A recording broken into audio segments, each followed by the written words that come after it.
अस्सलाम वालेकुम। कैसे हैं आप सब लोग? उम्मीद है सब खैरियत से होंगे और मज़े में होंगे। केक हमारा फिसल के साइड पे ना हो जाए, बटर क्रीम मेल्ट होने की वजह से उसकी शेप ना ख़राब हो जाए। इन सारी चीज़ों से बचने के लिए आज मैं आपको स्टेप बाय स्टेप अच्छे तरीके से केक को कैसे स्टैक करते हैं वो मैं बताऊंगी। वीडियो शुरू करने से पहले मेरे चैनल को लाइक कीजिए, सब्सक्राइब कीजिए और बेल आइकन का बटन दबा दिया करें ताकि हर मेरी नई आने वाली वीडियो आपको मिलती रहे। चलें जी, वीडियो को आगे बढ़ाते हैं। यहाँ पे मेरे पास जो केक था वो 8 इंच का था और 5 इंच का था, क्योंकि कस्टमर को थोड़ा सा केक के अंदर गैप चाहिए था और मुझे पर्सनली भी खुद अच्छा लगता है कि 8 और 5 इंच का कॉम्बिनेशन, क्योंकि 6 इंच वाले में गैप कम आ जाता है टीयर्स के दरमियान। तो 8 और 5 इंच का यहाँ पे केक था, रेड वेलवेट केक था। और इसके लिए 2-3 इंस्ट्रक्शंस थी मुझे स्पेशल। एक तो ये थी कि भाई आप इसको दूध से सोक नहीं करना, इसको शुगर सिरप से सोक नहीं करना केक को, ठीक है। मैंने कहा चलें ठीक है, मैंने इसलिए इसको बिल्कुल प्लेन वाटर से सोक किया था। दूसरी इंस्ट्रक्शन ये थी कि आपने इसके अंदर डालना है कोको पाउडर। अच्छा, उन्होंने मुझसे पूछा कि आप, क्योंकि पहले ये मेरे काफ़ी पुरानी कस्टमर है, 3 बार इन्होंने ऑलरेडी मेरे से केक बनवाया हुआ था।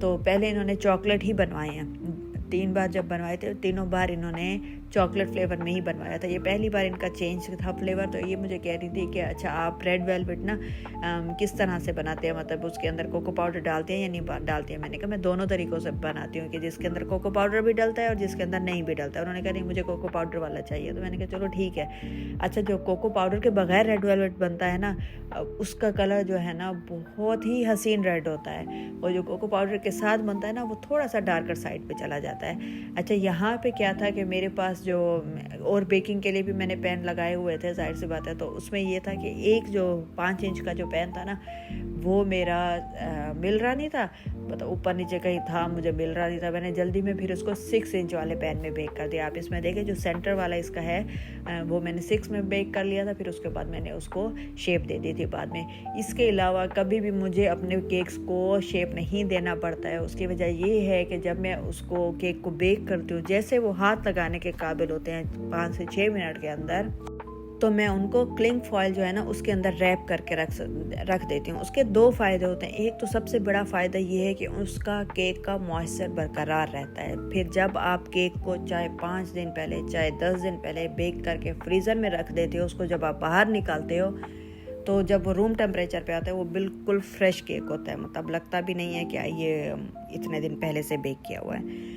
दूसरी चीज़ जो है वो उसका ये फ़ायदा होता है कि अगर आपके केक के ऊपर हल्का सा भी डॉम होता है ना, बहुत, मेरे केक के ऊपर तो अल्हम्दुलिल्लाह नहीं होता। किसी दिन मैं आपसे वीडियो शेयर करूँगी अपने केक्स की सारी, आपको मतलब आहिस्ता आहिस्ता करके मैं अपलोड करूँगी। जैसे अभी मैंने चॉकलेट केक की वीडियो बनाई थी, मैंने आपके साथ शेयर की है, उसका लिंक भी मैं नीचे दे दूँगी डिस्क्रिप्शन बॉक्स में, आप जाकर देखिएगा।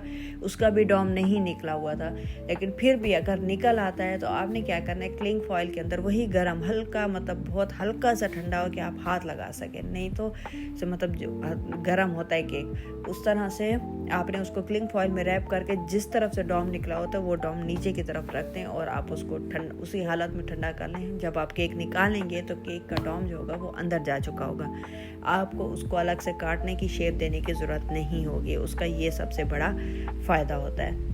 अच्छा, यहाँ पे जो मेरा केक की क्रम कोटिंग थी वो फाइनल हो चुकी थी। अब मैं आ रही थी केक के फाइनल कोट की तरफ। ये मेरा 8 इंच का केक था और इसको मैं फाइनल कोट कर रही थी। अच्छा, ये सारे बेकर्स के साथ मेरे ख्याल में ये मसला होता है कि जब वो शुरू में बेकिंग करते हैं तो बड़ा टाइम लगता है केक को शेप देने में, फिर आहिस्ता आहिस्ता हाथ साफ़ हो जाता है। तो मतलब क्रम कोटिंग हो या फाइनल कोट हो, वो फिर मिनटों का काम लगता है, तो मज़ा आता है। और मुझे सबसे ज़्यादा मज़ा आता है केक को फाइनल कोट करने में, फिर और उसके ऊपर अगर कोई डिज़ाइनिंग होती है या फिर फॉन्डेंट का काम करने में, मुझे ये बहुत मज़ा आता है। अच्छा, मैं अभी जो है ना शुगर फ्लावर्स जो है बनाना सीख रही हूँ। इंशाल्लाह आहिस्ता आहिस्ता जैसे मैं खुद उसके ऊपर कमान मुझे आ जाएगी तो मैं आपके साथ भी उसकी वीडियो शेयर करूँगी कि किस तरह step by step sugar flowers जो होते हैं वो आप सीख सकते हैं घर में बैठे ही, बग़ैर किसी क्लास लिए या कहीं किसी के पास जाए बगैर आप आराम से सीख सकते हैं। वैसे अब जब से यूट्यूब आया ना, हम लोगों को ये बड़ा फ़ायदा हो गया। जितने बेकर्स हैं या कोई भी किसी भी तरह से काम करने वाले हैं ना, बहुत कुछ हमें यूट्यूब से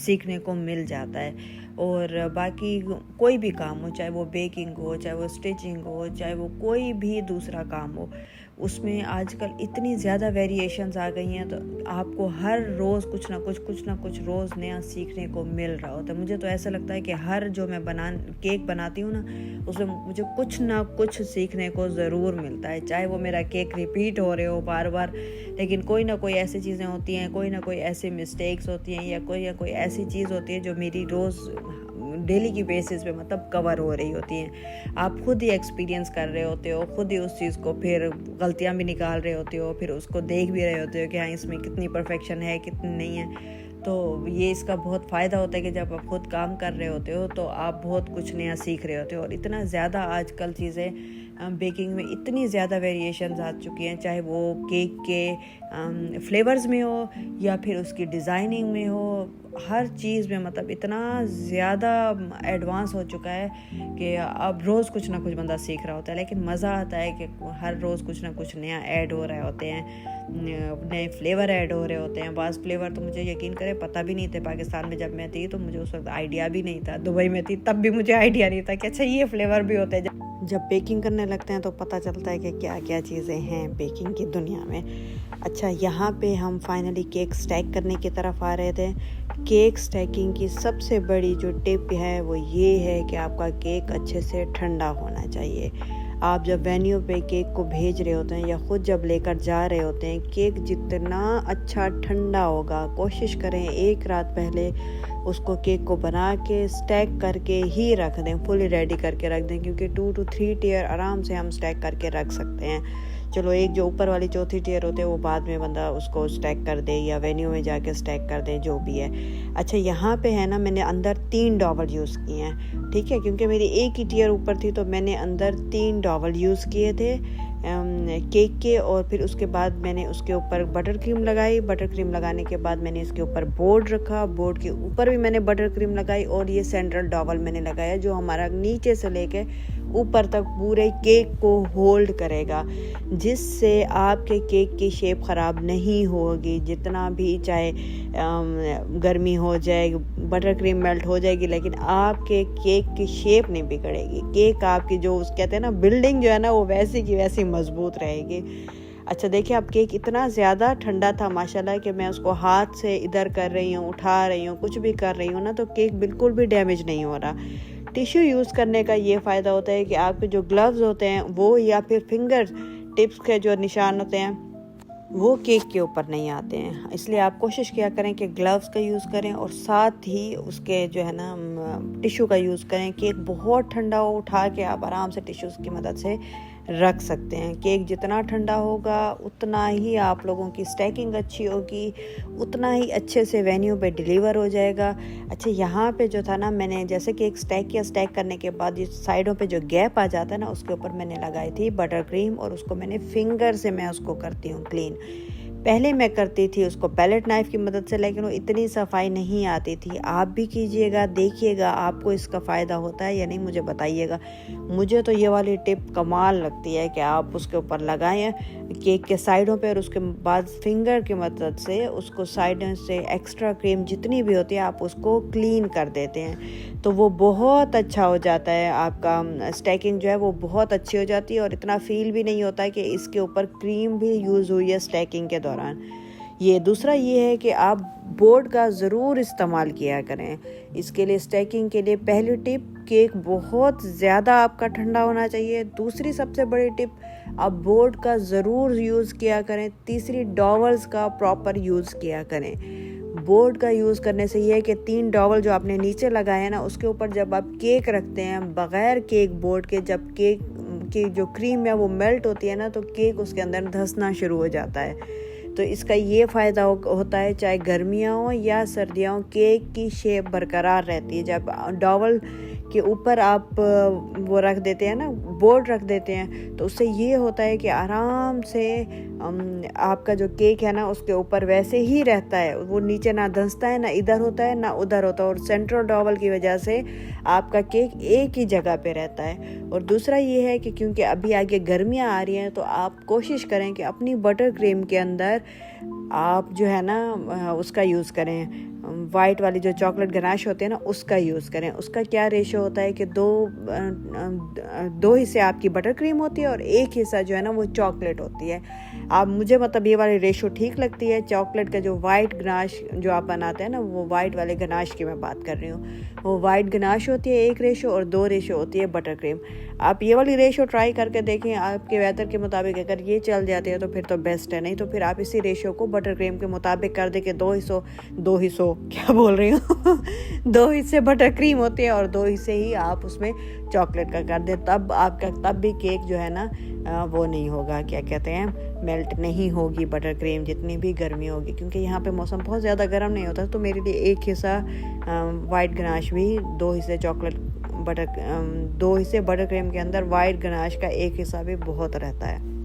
तीसरी जो चीज़ है वो अगर आप करते हैं सिर्फ वाइट गनाश का यूज़ करते हैं वो तो फिर बेस्ट है, फिर तो नो चांस कि वो मेल्ट भी हो इतनी जल्दी, क्या 5-6 घंटे तो आराम से लास्ट कर जाती है।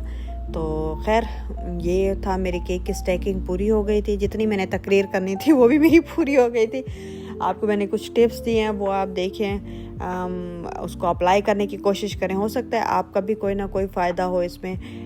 बाकी ये है कि हम पहले भी मैं हर वीडियो में बोलती हूँ, मैं अभी भी यही बोल रही हूँ कि हम लोग सीखने के फेज़ में हैं। आप लोग भी सीख रहे हैं, मैं भी सीख रही हूँ, जितने भी बाकी भी हमसे बड़े एक्सपर्ट जितने भी बेकर्स हैं वो भी कुछ ना कुछ सीख रहे हैं, क्योंकि बेकिंग की दुनिया में इतनी ज़्यादा वेरिएशंस आ गई हैं, चाहे वो केक के रेसिपीज़ हो, केक की उसकी डेकोरेशन हो, उसके फ्लावर्स बनाने हो, कुछ भी हो, हर चीज़ में बहुत ज़्यादा वेरिएशंस आ गए हैं। तो रोज़ कुछ ना कुछ सीखने को मिल रहा होता है, हम खुद सीख रहे होते हैं और कुछ दूसरों से सीख रहे होते हैं, तो खैर मज़ा आता है काम करने में भी।